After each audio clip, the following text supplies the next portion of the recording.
Très bien. Nous poursuivons les travaux de la commission d'enquête sur les moyens mobilisés et mobilisables par l'État pour assurer la prise en compte et le respect par le groupe Total Énergie des obligations climatiques et des orientations de la politique étrangère de la France. Nous entendons maintenant M. Stéphane Séjourné, ministre de l'Europe et des Affaires étrangères. Avant de vous laisser la parole pour un propos introductif d'une quinzaine de minutes, Monsieur le ministre, il me revient de vous indiquer que cette audition est diffusée en direct et en différé sur le site internet du Sénat. La vidéo sera le cas échéant diffusée sur les réseaux sociaux. Elle fera l'objet d'un compte-rendu publié. Je me permets de vous rappeler qu'un faux témoignage devant notre commission d'enquête est passible des peines prévues aux articles 434, 13, 14, 15 du Code pénal, pouvant aller de 3 à 7 ans d'emprisonnement et de 45 000 à 100 000 euros d'amende. Monsieur le ministre, je vous invite maintenant à prêter serment de dire toute la vérité, rien que la vérité, en levant la main droite et en disant « Je le jure ». Je le jure. Merci. Avant de vous céder la parole, je vous invite également à nous préciser si vous détenez ou avez détenu dans le passé des intérêts de toute nature dans le groupe Total Énergie ou chez l'un de ses concurrents, y compris sous forme de prestations de conseil, de participation à des cénacles financés par les énergéticiens. Non, Monsieur le Président. Votre réponse sera ainsi mentionnée au compte-rendu et je vous laisse immédiatement la parole pour votre propos introductif. Merci beaucoup, Monsieur le Président, Monsieur le rapporteur, Mesdames les sénatrices, Messieurs les sénateurs. Comme vous le savez, le soutien à nos intérêts économiques est au cœur de la politique étrangère de la France que je mène, et ce soutien se fait en pleine cohérence avec l'agenda ambitieux que nous portons d'ailleurs sur les enjeux climatiques et environnementaux d'une part, et en faveur des droits humains d'autre part. Cette action d'ailleurs doit me donner l'opportunité de présenter notre feuille de route devant vous aujourd'hui, et je vous en remercie. Ce soutien stratégique, en quoi consiste-t-il très concrètement? Il s'agit d'ailleurs d'appuyer notre commerce extérieur et donc la stratégie d'export de nos entreprises. C'est effectivement une priorité de mon action. C'est une priorité parce que, vous le savez comme moi, l'importance pour l'économie française des ressources générées par les exportations est important, est une priorité de l'action de ce ministère, mais également du gouvernement. Elles sont d'ailleurs le moteur de notre économie, soutiennent les emplois, elles contribuent notamment à la croissance de nos entreprises, et c'est tout le sens du plan Oser l'export qui a été lancé à l'automne dernier. C'est aussi une priorité parce que nous vivons dans un monde en crise. On a eu l'occasion dans cette même salle, dans d'autres types d'auditions, de l'évoquer. Et face au bouleversement à l'œuvre, la quantité et la diversité de nos partenariats économiques que nous établissons sont des moyens aussi de protéger nos intérêts stratégiques. Je prendrai un exemple frappant que vous connaissez toutes et tous. Rappelons-nous d'ailleurs les perturbations majeures que l'agression russe contre l'Ukraine a générées en matière d'approvisionnement énergétique ces 2 dernières années, pour diversifier nos circuits, pour d'ailleurs prendre acte des reconfigurations qui s'imposent. Il fallait d'ailleurs avoir une diplomatie économique forte en Europe, mais également sur le bilatéral et en France. J'y reviendrai probablement dans vos questions. La protection également de nos concitoyens, de nos entreprises comme nos intérêts stratégiques, donc dépend de ces objectifs et de ces actions. Et enfin, c'est une priorité aussi parce que la France doit continuer à peser dans le monde. Et cela, d'ailleurs, dépendra notamment de nos capacités et des capacités de nos entreprises à s'implanter sur les marchés étrangers, à s'intégrer dans le tissu économique. Elle contribue notamment à notre influence et à notre rayonnement comme partenaire de premier plan, comme un pays dont les acteurs économiques sont dotés de capacités d'investissement, d'expertise, de savoir-faire et de compétitivité, puisque nos entreprises ont aussi une vocation internationale. Dans une économie mondiale de plus en plus concurrentielle, inutile de vous dire que c'est une nécessité pour nos entreprises. Et en tout cas, je dirais même que c'est aussi notre devoir au ministère des Affaires étrangères de contribuer à cette action. Notre soutien aux entreprises françaises à l'étranger s'inscrit dans un cadre très précis que je voudrais peut-être détailler ici en introduction. C'est dans ce même cadre que s'inscrivent d'ailleurs les relations que nous entretenons avec le groupe Total Énergie, qui est l'objet de cette audition. Ce cadre implique peut-être deux choses pour commencer. Nous menons certaines actions en matière de diplomatie économique que je vais préciser, et d'autre part des actions que nous ne menons pas, que je préciserai également, parce que le soutien à nos entreprises à l'étranger est un axe prioritaire, je l'ai déjà dit, pour notre diplomatie. Nous aidons nos entreprises à d'abord appréhender le contexte politique, économique et social des pays dans lesquels elles recherchent à exporter ou à investir. C'est une expertise, en tout cas du ministère et de nos diplomates. Nous accompagnons également les entreprises, et notamment les ETI et les PME, dans leur démarche d'internationalisation. Et nous avons mis en place, et nous avons renforcé d'ailleurs les dispositifs en équipe France pour soutenir l'export, qui réunit tous les acteurs et les opérateurs concernés.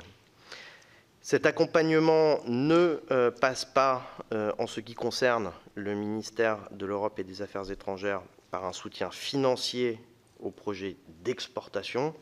Cela relève de la compétence du ministère de l'Économie et des Finances.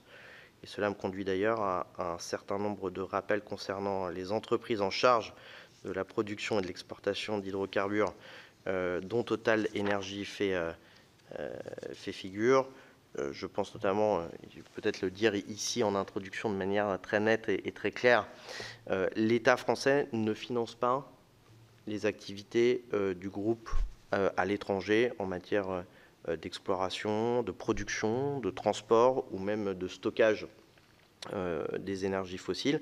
Et l'État n'est pas actionnaire non plus du groupe Total Énergie et ne participe donc pas à ces instances de gouvernance.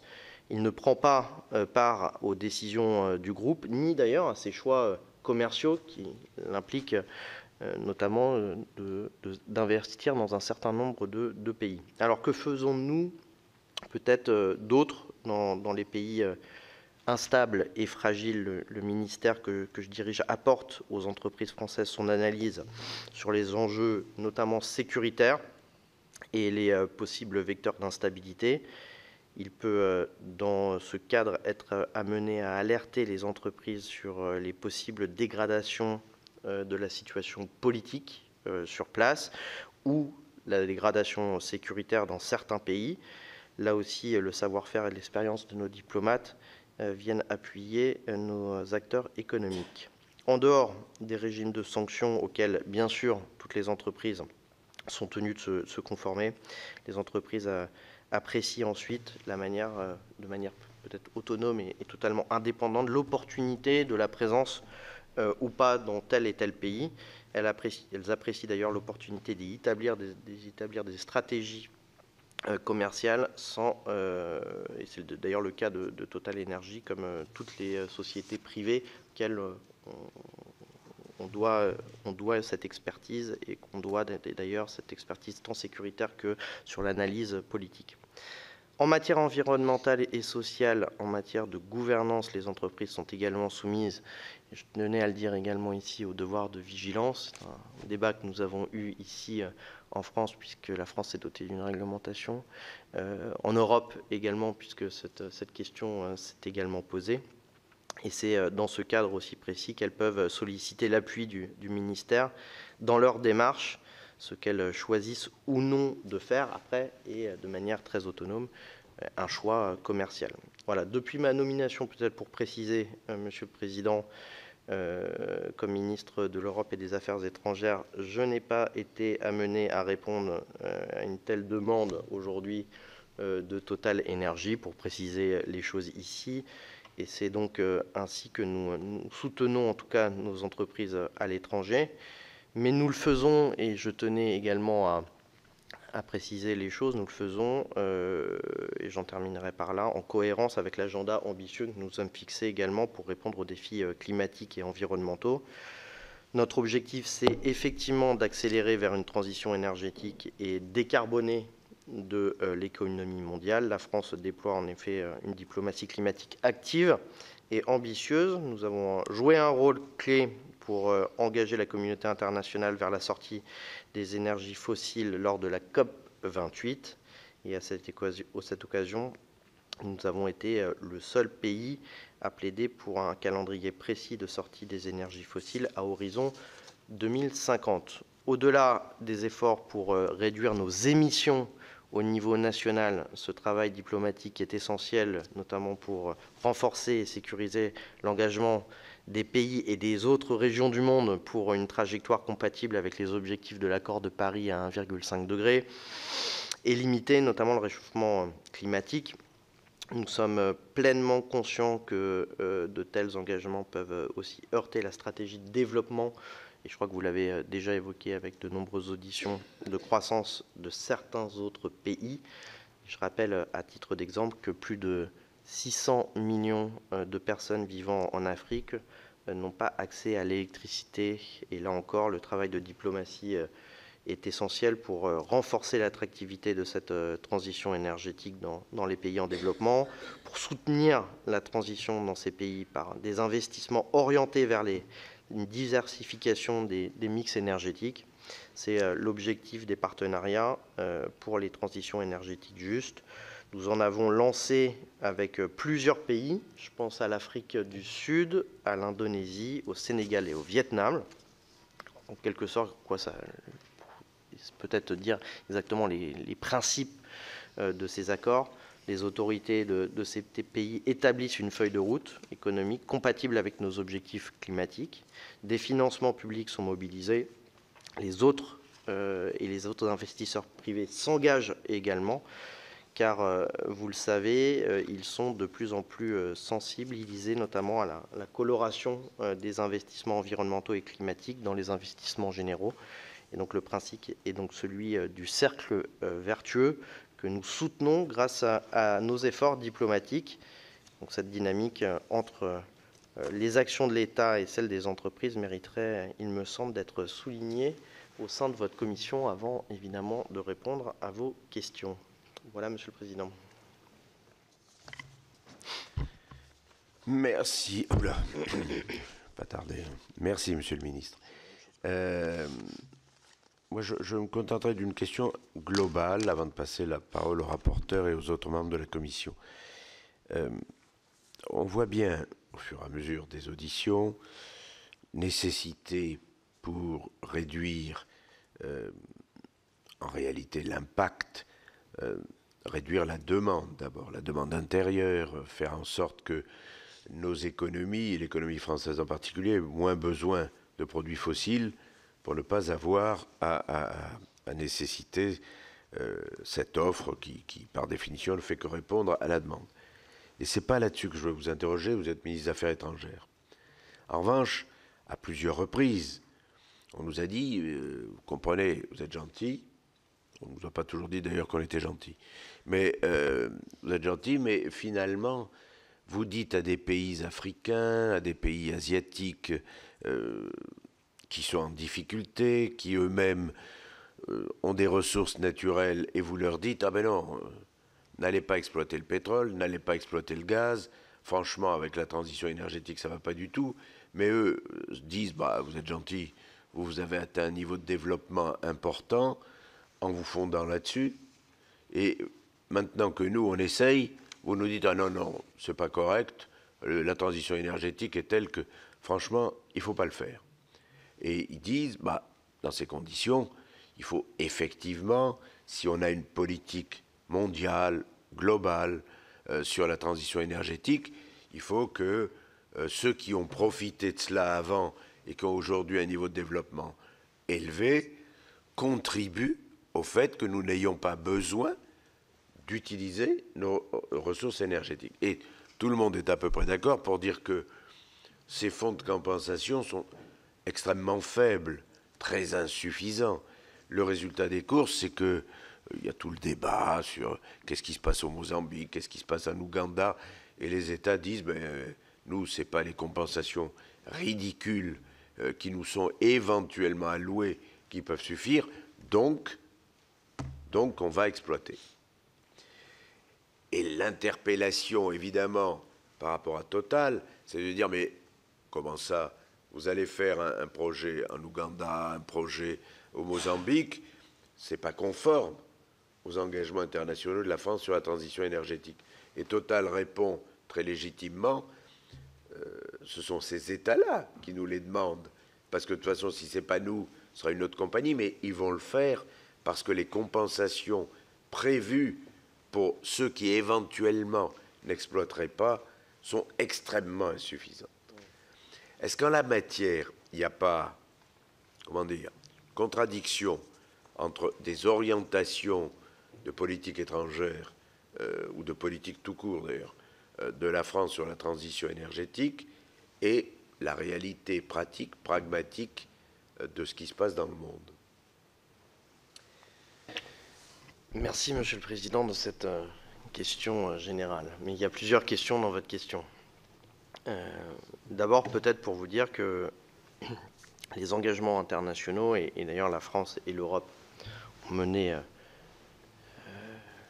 cet enjeu à la COP28, je l'ai rappelé dans mon propos introductif, nous avons voulu pouvoir faciliter et réorganiser les financements, et donc ça va être l'enjeu des prochaines COP d'ailleurs à Bakou et à Belém, de pouvoir faire participer d'autres financeurs pour justement rééquilibrer cela. Et ce que vous évoquez est très juste, et c'est la perception de ces pays, le droit au développement, le droit à la croissance économique, dans le cadre des objectifs internationaux.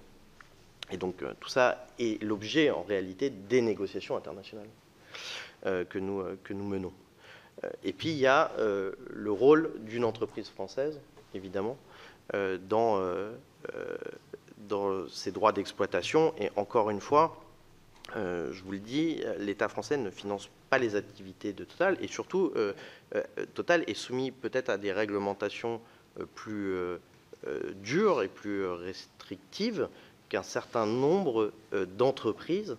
Je pense notamment à un certain nombre d'entreprises qui n'ont pas le même. J'ai évoqué par exemple le devoir de vigilance, j'ai évoqué les réglementations européennes, et donc des fois, oui, il faut mieux que ça soit une entreprise française qui a plus de réglementations et plus de contraintes que d'autres entreprises qui participent à ces marchés. On ne peut pas contraindre les pays de développer leur propre mix énergétique dans le cadre des accords internationaux qui ont été, et des engagements internationaux qui ont été pris.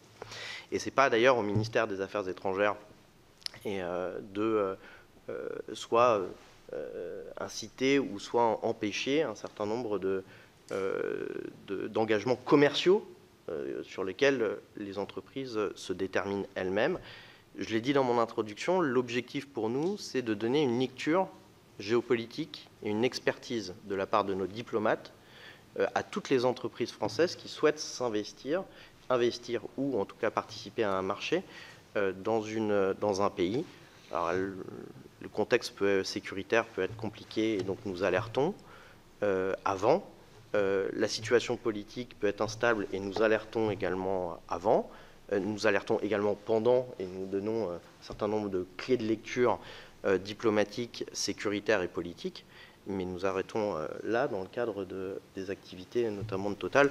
Alors, oui à cet équilibre, et donc c'est tout l'objet des négociations, de pouvoir rectifier et donc rééquilibrer entre les pays du Sud et les pays du Nord ce droit aussi au développement, tout en restant dans notre objectif qui est les 1,5 degrés d'augmentation, qui va être très dur à tenir parce que les niveaux records d'émissions de gaz à effet de serre sont atteints encore cette année. Et donc l'Europe et la France ne sont pas épargnés d'ailleurs sur le réchauffement climatique. On en a des débats en permanence tous les étés à chaque épisode climatique. Et face à cette destruction d'ailleurs climatique, nous devons redoubler d'efforts. Et donc c'est le multilatéral qui est le cadre de ces discussions. Et évidemment que les pays qui revendiquent ce droit au développement poussent un certain nombre d'arguments qu'on prend en compte dans ce déploiement et dans les objectifs internationaux qui sont développés. Je pense qu'un des principaux peut-être enjeux pour nous sera d'aller chercher des financeurs qui aujourd'hui ne contribuent pas dans les prochaines négociations climatiques. Je pense notamment à la Chine, je pense notamment aux grands pollueurs. Il faudra faire contribuer et permettre sur les ruptures technologiques que nous connaissons aujourd'hui en Europe, de faire bénéficier notamment les pays africains. J'évoquais 600 millions d'Africains aujourd'hui qui n'ont pas accès à l'électricité. Et donc, il faudra probablement avoir des liens avec eux pour justement faire progresser et permettre aussi cet accès à l'électricité et à ces biens de première nécessité. Monsieur le rapporteur. Merci Monsieur le Président, merci Monsieur le Ministre. Ça ne résout pas ça ne donne pas toutes les solutions, mais dans à peu près toutes les auditions que nous avons faites autour de l'articulation entre pétrole et développement, il y a quand même une quasi-unanimité, y compris cette semaine avec le représentant des Nations Unies pour l'Afrique, en tout cas qui a eu des responsabilités. Il y a une malédiction du pétrole. Ce n'est pas malheureusement en exploitant du pétrole et du gaz qu'on fournit de l'électricité aux habitants des écoles et des hôpitaux. Il y a suffisamment d'exemples dans le monde qui démontrent qu'effectivement c'est une malédiction. On recevait il y a quelques semaines le ministre Le Drian, qui vous a précédé à quelques années près dans cette fonction, et il assumait pleinement l'idée qu'à la fois, comme vous l'avez répété, comme le ministre Béchu l'a répété, il n'y a plus de crédit export sur les énergies fossiles. Très bien. Mais il assumait aussi pleinement qu'au Mozambique, au Qatar, en Russie, il avait dans ses fonctions soutenu diplomatiquement les projets de Total. Et reconnaissons que soit ça ne sert à rien, soit ça a au moins en tant que poids qu'un crédit à l'exportation que d'aller soutenir Total diplomatiquement au Mozambique, dans le Golfe Persique, à l'est de l'Europe ou ailleurs dans le monde. En Ouganda, par exemple. Donc comment est-ce que vous assumez, vous êtes dans la continuité de cette politique qui, certes, du point de vue du discours et du point de vue des outils de financement budgétaire, on est pour la sortie des énergies fossiles, mais qui, dans la réalité, met l'appareil diplomatique français au service de Total pour qu'il développe de nouveaux projets, notamment de pétrole et de gaz, dont on sait pertinemment, et c'est l'Agence internationale de l'énergie qui le dit, sont une faute climatique. On peut prendre le président Macron qui a emmené le président Pouyanné en Papouasie-Nouvelle-Guinée encore récemment. Donc la première question, c'est est-ce que vous inscrivez dans cette diplomatie qui se met au service, y compris des projets de Total Énergie. Vous doutez bien que le Sénat étant particulièrement attaché à la question de l'Arménie, vous l'êtes aussi, nous avons été choqués de voir le président Pouyanné signer avec le président Aliyev, ou en tout cas inaugurer avec le président Aliyev, des champs gaziers, alors que le président Aliyev organisait l'épuration ethnique du Haut-Karabakh. Comment, au fond, la diplomatie française, à votre niveau, perçoit cette contradiction majeure et, au fond, tente d'intervenir pour que ça n'arrive plus. Encore une question. Le Mozambique, on a eu encore les données avant-hier. Il y a eu quelques 1500 personnes tuées ou disparues au Mozambique des attaques djihadistes. Est-ce que la France soutient la réouverture des champs gaziers, en tout cas l'ouverture des champs gaziers au Mozambique? Et puis enfin, on a évoqué le programme de mobilité du Quai d'Orsay, qui permet à des fonctionnaires d'aller dans des entreprises.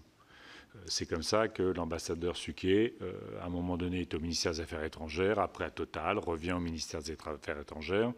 On a aussi auditionné quelqu'un que vous connaissez bien et que tout le monde respecte, évidemment, Monsieur Mallet, qui, après des années, à des postes de très haute responsabilité à la Défense et au ministère des Affaires étrangères, dirige encore aujourd'hui les affaires publiques de Total. Donc quand on dit qu'en fait, il y a un groupe privé que malheureusement on ne peut rien faire et qu'il y a l'État qui défend le climat et les droits humains, on voit bien que, et dans les interventions de la diplomatie économique et dans les portes tournantes, en fait, il y a des relations qui sont loin d'être aussi claires. Merci.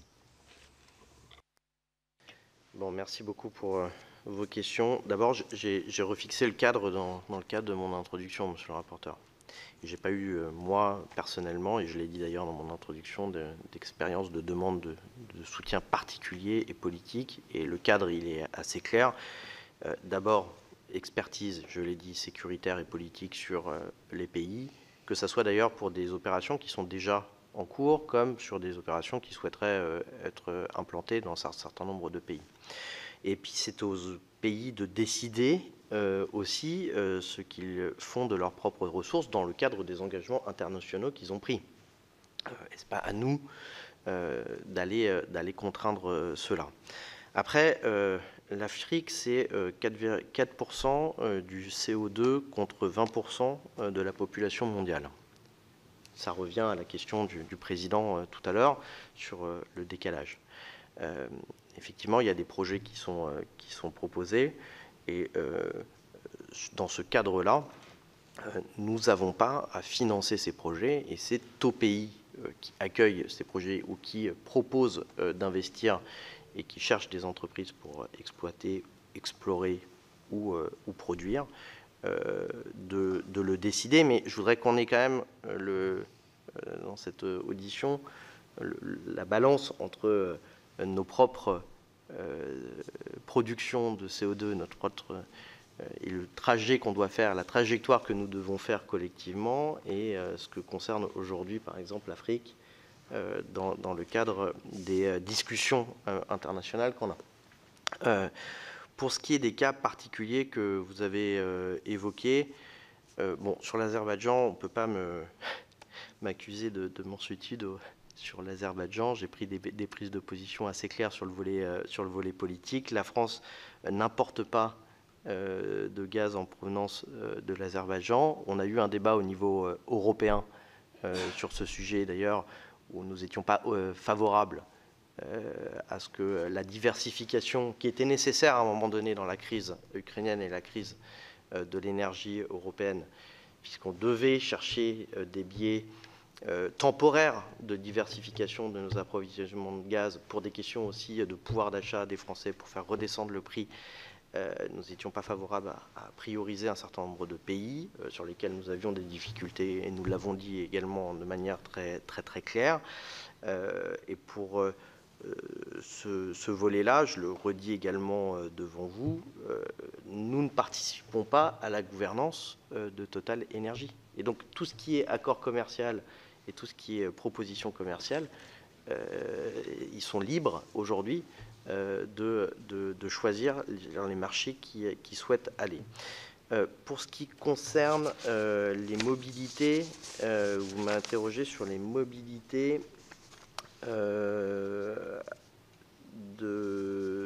au sein du ministère. J'avais ressorti un certain nombre j'ai demandé à sortir un certain nombre de chiffres justement pour vous donner un petit peu une comparaison des mobilités globales et pour ce qui concerne Total Énergie. Alors il s'agit dans le cas de Total Énergie d'un nombre très limité de mobilités, de l'ordre de 8 diplomates qui ont effectué une mobilité depuis une vingtaine d'années dans cette entreprise. Et pour vous donner du coup un ordre d'idée sur les comparaisons, fin 2023, nous avions 434 agents en mobilité extérieure du ministère, dont 8 étaient au sein d'une organisation de la société civile, donc une ONG. Donc autant dans une ONG qu'à Total Énergie. Et je vous le dis également, tout ça est sous contrôle donc, de la haute autorité qui a d'ailleurs un mandat du législateur et sur lesquels vous avez fixé, Sénat et Assemblée nationale, les critères d'évaluation de ces mobilités, avec notre capacité à pouvoir contrôler systématiquement les déports, etc. Donc s'il y avait quelque chose à refaire, en tout cas de plus strict, ça passerait probablement par la loi et par la HATVP, qui par ailleurs, mettons un point d'orgue à respecter ces critères. Pour ce qui est du Mozambique, encore une fois, en cas il s'agissait d'ailleurs d'une dégradation sécuritaire grave, puisque mon ministère a apporté assistance aux ressortissants français présents sur place dans des événements d'évacuation. Et donc, pour ce qui est justement des ressortissants, y compris des agents, que ce soit d'ailleurs de la diplomatie, des agents en poste, mais comme aussi des ressortissants qui travaillent d'ailleurs à Total Energy ou qui travaillent dans une autre entreprise française, nous devons assistance, mais mon ministère m'interdit pas en tout cas de pas sécuriser en tout cas les sites. Les sites sont sécurisés par les autorités locales et donc on n'a aucune intervention sur ce biais-là. On a uniquement une action diplomatique éventuellement de rapatrier un certain nombre de salariés d'entreprises françaises qui le souhaitent, qui sont des ressortissants français présents sur place, n'importe quel titre, et d'ailleurs et au même titre que les autres salariés d'autres organisations comme les ONG. Merci. La parole est à Monsieur Tissot. Qui va faire court, Monsieur le Président. Monsieur le Ministre, nous avons réellement besoin d'avoir la plus grande clarté sur le rôle joué par les ambassades françaises dans les implantations d'entreprises françaises dans des pays étrangers. Dans le cas de Total, on sait que ce groupe poursuit une stratégie de fort déploiement à l'échelle internationale et continue sa stratégie d'exploration pour mener de nouveaux projets.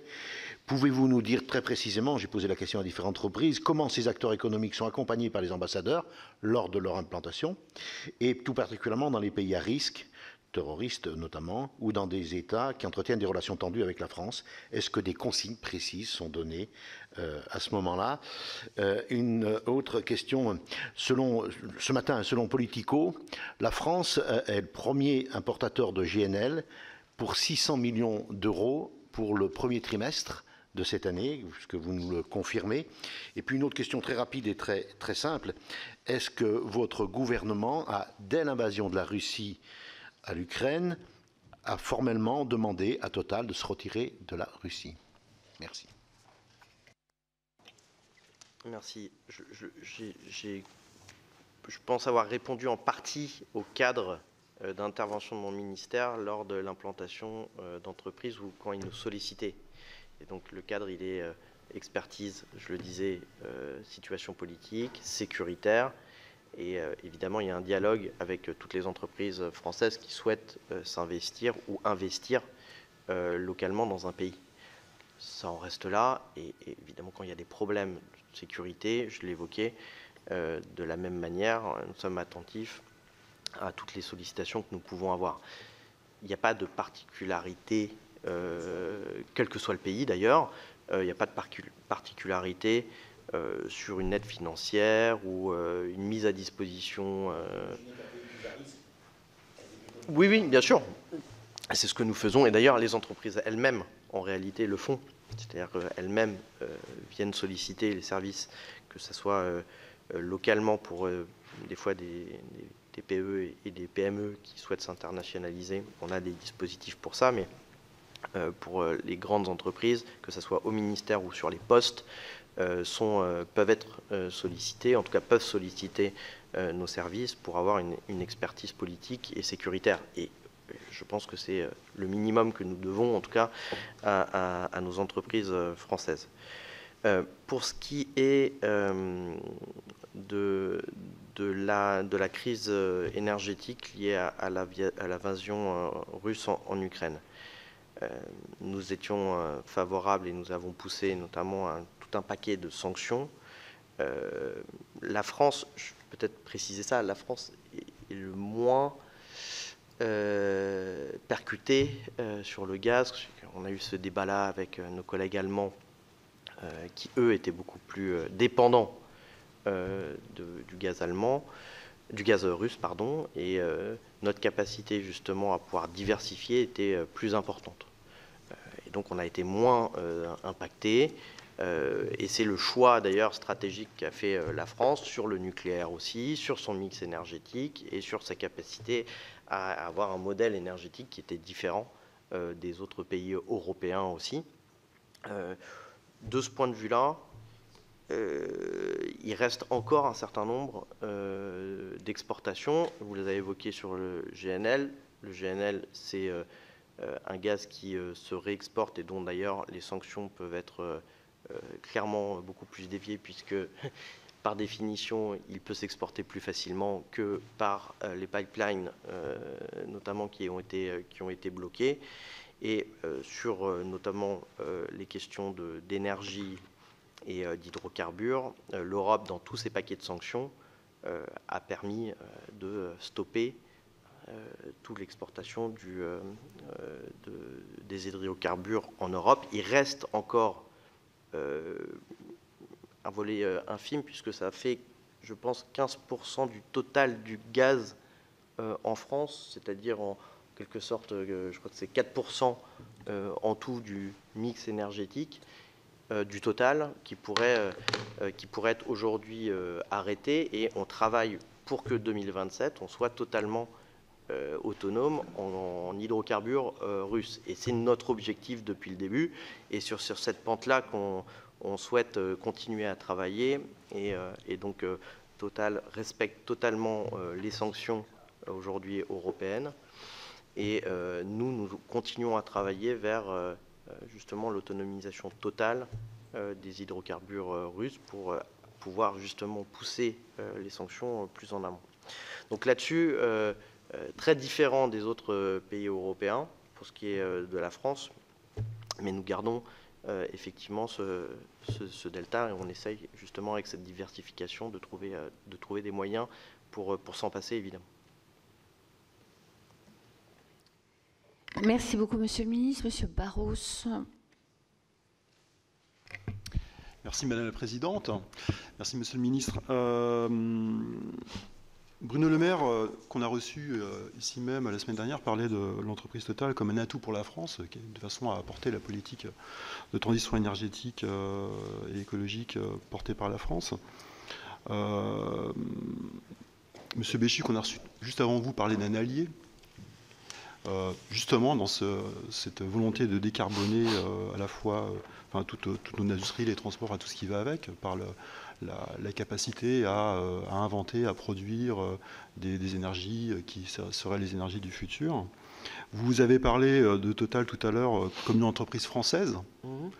Et c'est vrai, comme on peut se dire comme une entreprise française normalement qui doit certainement contribuer à la fois à l'effort et elle doit porter aussi clairement le projet politique de la France sur différents domaines, notamment sur la question comment on accompagne un process industriel vers des process décarbonés. Et moi, ce qui m'inquiète, ce qui m'intéresse, et c'est le sujet de ma question, c'est que une entreprise française qui accompagne le projet de la France, à un moment donné, paye ses impôts en France et contribue de cette manière-là aussi à l'effort. Il y a un papier très intéressant a été publié dans le quotidien suisse qui s'appelle Le Temps, dans son édition du 6 avril, où on apprend que 2 filiales de Total Energy localisées en Suisse lui apportent quand même quelques milliards. Ces filiales s'appellent TOTSA et TGP. TOTSA s'occupe du négoce du pétrole, du brut aux produits raffinés, quant à TGP s'occupe du gaz, notamment du GNL et de l'électricité. En 2023, TOTSA a généré un chiffre d'affaires de 100 milliards d'euros et un résultat net de 2,87 milliards. Cette filiale a ainsi contribué à plus de 14% des bénéfices nets de l'entreprise, ce qui est aussi valable pour son filiale. Donc on taquine les presque 30% du bénéfice total de Total, qui sont assez conséquents ces dernières années, et malheureusement à chaque fois Total pour des raisons d'ailleurs qui sont tout à fait légales, réussit à ne pas payer ses gains et s'acquitter de ses impôts, évidemment, en France. Donc, on peut se poser quand même la question de l'acceptabilité de ce type de situation, où on se retrouve avec une entreprise qui, quand on écoute tout le monde, doit être un partenaire, est un atout, et une entreprise française qui doit accompagner la politique de la France dans les objectifs du GIEC, dans le contexte de réchauffement climatique que l'on connaît, et qui, pour le coup, est une piètre contributrice de l'effort aussi au niveau national. Donc voilà, je voulais vous entendre là-dessus, parce qu'il y a quand même quelque chose que je trouve assez incohérent, et on est sur un dumping international, et ça renvoie quand même à la politique étrangère et à la façon dont on bosse avec les autres pays sur les questions fiscales. J'ai peur, monsieur le sénateur, que ce soit peut-être une question que vous deviez poser directement à Patrick Pouyanné, si vous l'auditionnez. Je suis ministre des Affaires étrangères. Alors, il est vrai que Total se diversifie, et notamment dans les renouvelables. Donc, il y aura dans la stratégie, vous pouvez l'interroger sur sa stratégie également. Pour ce qui est du détail que vous évoquez, je pense que c'est une question, en tout cas moi je ne vais pas dire de bêtises sur la stratégie de l'entreprise. Il faut mieux, je pense, demander à l'entreprise elle-même quelle est sa stratégie et en quoi elle consiste, et notamment sur les questions de fiscalité. Je suis ministre de l'Europe et des Affaires étrangères, et c'est pas, en tout cas j'ai pas les éléments pour vous répondre. Alors après, quand même, justement, on est quand même sur des pays européens qui hébergent une entreprise dite française, mais avec des règles budgétaires et fiscales qui sont différentes. Au niveau des affaires étrangères, comment à un moment donné on tente une harmonisation de façon à éviter que, je dirais que les pertes soient plutôt en France et les gains à un autre endroit, en étant un peu plus radical. Mais bon, on posera la question évidemment au président. Je suis vraiment navré. Je n'ai pas les éléments pour vous répondre. Et donc, dans ce cadre d'une audition d'enquête, je ne peux pas vous dire de bêtises. Et par ailleurs, ce n'est pas du tout dans le cadre de mon portefeuille, vous le comprendrez. Merci beaucoup, Monsieur Folliot.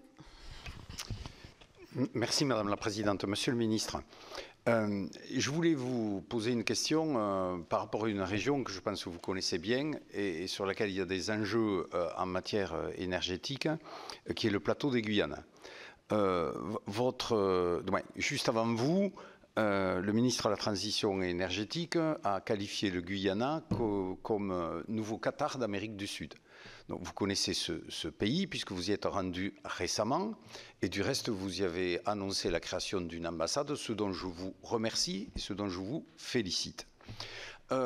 Ceci étant dit, il y a une situation qui est une situation un peu particulière au niveau du plateau des Guyanes, puisqu'il y a 4 pays, le Brésil, le Suriname, le Guyana et la France, donc au travers de la Guyane française. Il se trouve qu'il y a des exploitations d'hydrocarbures au Brésil, au Guyana, donc très importantes réserves ont été découvertes, puisque ça en fait le pays qui a les réserves de pétrole au monde les plus importantes par habitant, de très importantes aussi. Il y a des perspectives d'exploitation assez importantes au Suriname. Le Brésil exploite depuis longtemps, et du reste, je crois savoir que le groupe Total est engagé dans les recherches et prospections, notamment au Suriname. Et la Guyane française est finalement un petit peu à l'écart par rapport à tout cela, ce qui entraîne un certain nombre d'éléments d'incompréhension de la part de nos compatriotes guyanais, qui finalement, par rapport à cela, voient des perspectives de développement, je veux dire, tout à fait importantes dans les pays voisins, et qu'eux vont passer, entre guillemets, à côté, et donc avec des conséquences qui seront des conséquences économiques, sociales et migratoires tout à fait importantes, puisque aujourd'hui la Guyane est une terre d'accueil. Peut-être que dans très très prochainement, ça sera une situation totalement inversée. Donc, en fonction de cela, quelle est votre vision et quel est le rôle que peut jouer la France par rapport à cela, et ne serait-ce que par rapport à des enjeux de répartition des richesses donc liées à l'exploitation donc de ces hydrocarbures. Si je vous rejoins, ça prouve que on est vertueux, qu'on montre aussi l'exemple et que l'interdiction d'exploitation, notamment en Guyane, est aussi un signal fort de notre engagement international sur toutes ces questions. Pour tout vous dire, je suis allé au Guyana et dans le cadre de ce que vous avez d'ailleurs précisé, c'est-à-dire l'annonce de l'ouverture pour 2025 d'une ambassade de France au Guyana. L'objectif est pour nous d'approfondir évidemment les liens avec les pays, qu'il s'agisse d'ailleurs des relations économiques, des relations, puisque le Guyana participe à l'économie régionale et que la France est présente sur ce territoire, est un pays qui participe aussi à cette économie régionale. Et donc nous avons fait le choix, et après en avoir parlé également avec la représentation parlementaire, et je vous remercie également de votre rapport et de l'ensemble du travail qui a été fait ici au Sénat sur le Guyana, nous avons fait le choix de rassembler ces liens. Il n'y a pas eu de discussion, parce que je vois bien la question rebond, autour de l'exploitation ou de la question de Total sur place. Pour être totalement transparent, on a discuté notamment de certains contrats qui étaient en cours et déjà en cours, et avec vraiment la question des frégates pour sécuriser les frontières. Et vous connaissez également la question du conflit qu'il y a avec le Venezuela, et donc une des frégates qui sera commandée à une entreprise française, je crois, dont la construction est au Sable d'Olonne, sera opérationnelle, et le courrier a été signé il y a très peu de temps, je crois, il y a encore quelques 48 heures pour passer cette commande, donc c'est une bonne chose.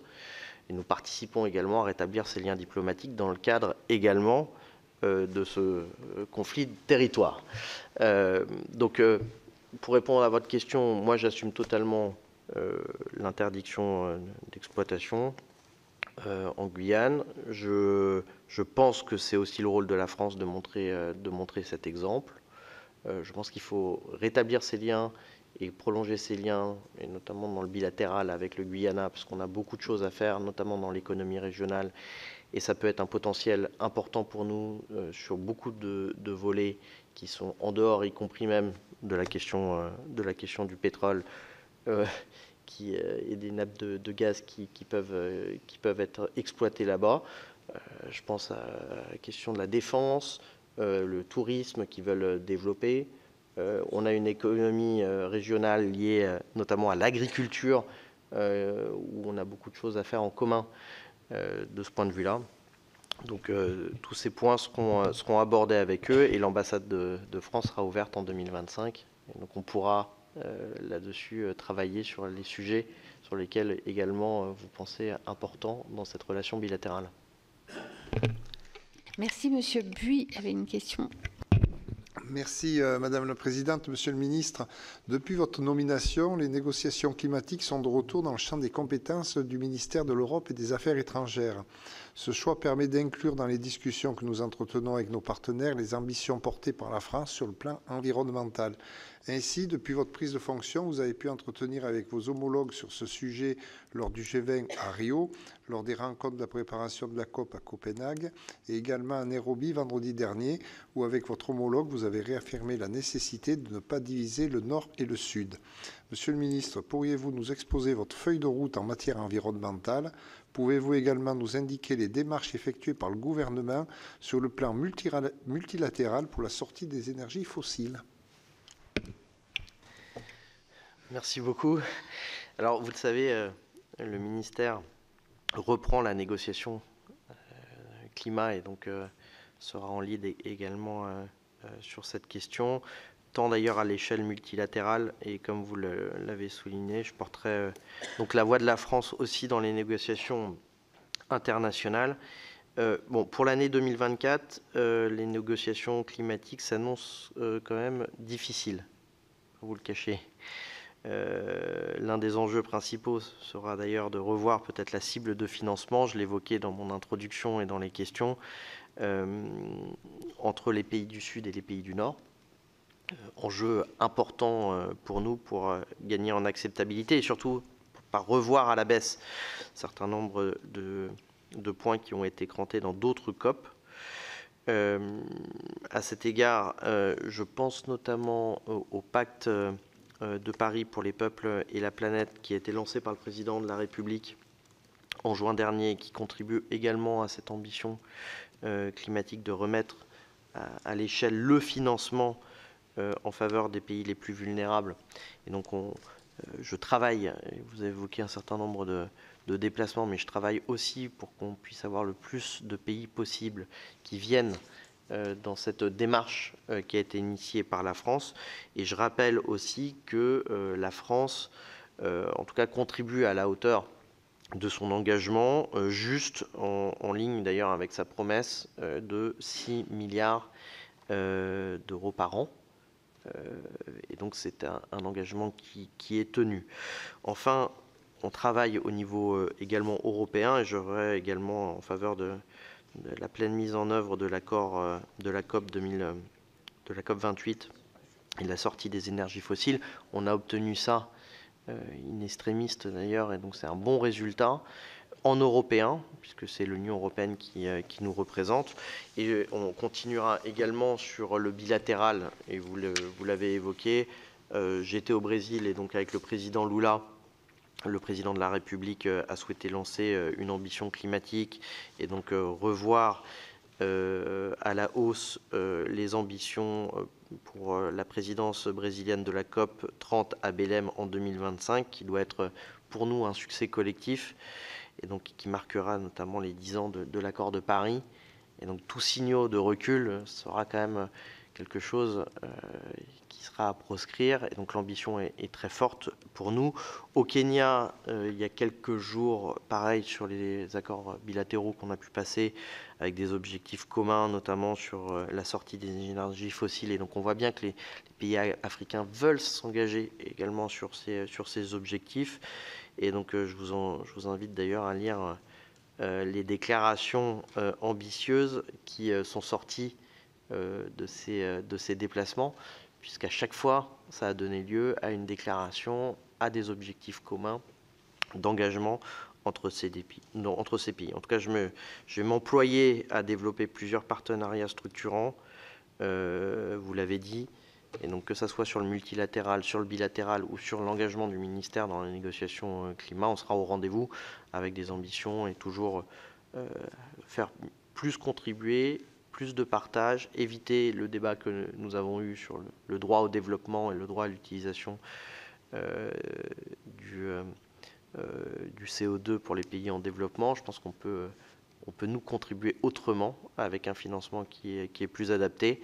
Et puis sur le bilatéral, la France continue son chemin et est plutôt en lead, si je peux me permettre, sur ces questions-là. Merci beaucoup, Monsieur le Ministre. Oui, Monsieur le rapporteur, une dernière question. Merci pour toutes vos réponses.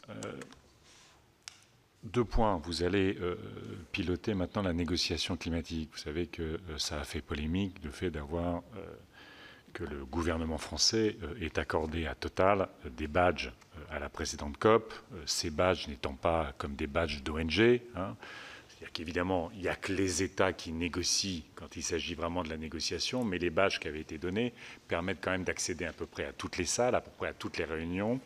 Et on peut reprendre l'histoire de l'Organisation mondiale de la santé qui, quand elle négociait sur la lutte contre les maladies liées au tabac, avait interdit les lobbies du tabac pour justement éviter de gangréner la négociation. Est-ce que, en tant que futur ministre, vous allez aller à Bakou qui est quand même une aberration du point de vue de la lutte contre le dérèglement climatique. Je sais que ce n'est pas votre choix. Alors certes, on peut considérer que les firmes vont être déjà là-bas, mais est-ce que vous pouvez vous engager au fait que le gouvernement ne donnera plus de badge au lobby des énergies fossiles et particulièrement donc à Total? Deuxième question, si vous me permettez, Ouganda, Tanzanie. Je suis obligé de vous poser la question, parce que quand j'ai posé la question à votre collègue Béchu, il m'a dit faut poser la question à mon collègue Séjourné. Donc je vais vous poser la question. Il semble que lors de la réélection du président Museveni, le président Macron lui avait écrit en soutenant le projet de Total, ICOP et Tilenga. Est-ce que vous confirmez ce soutien? Et puis surtout, quand on a fait une audition d'un ambassadeur, il a dit en Afrique, Total, c'est la France. Parce que voilà, c'est l'histoire. Et que même, ça a été dit, le maire considère que Total, c'est la France. Le ministre Le Drian avait lui-même répété, au fond, Total, c'est l'intérêt général de la France. Donc, on est face à un projet qui déplace, vous savez, des dizaines de milliers de personnes, parfois dans des cadres extrêmement répressifs, avec un risque environnemental majeur.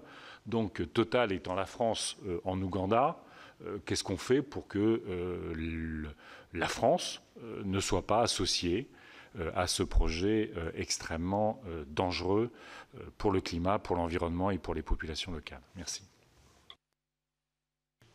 Bon, merci. Pour votre première question, j'ai une autre approche, sincèrement, que vous. Je pense d'abord, il faut de la transparence. Et donc, la question que soit associée et les ONG et les entreprises, notamment Total, aux discussions et à l'accès. Donc, la question des badges a été initiée à la COP 21, je crois. On a décidé, nous, de le faire en transparence et de dire qui était dans la délégation et donc de ne pas cacher les choses. Et je pense qu'il faut mieux avoir, dans le cadre des discussions, ceux qui participeront à la solution et doivent transformer le modèle que ne pas les avoir. C'est une autre approche. Après, là où je vous rejoins, c'est qu'il faut être très cohérent et très vigilant pour éviter tous les risques de conflit d'intérêts dans le cadre des discussions et des négociations. Mais ça ne me choque absolument pas que les principaux intéressés sur lesquels il y a des engagements économiques qui sont déjà pris et qu'on doit nous-mêmes convaincre d'un certain nombre de pas soient présents lors des discussions.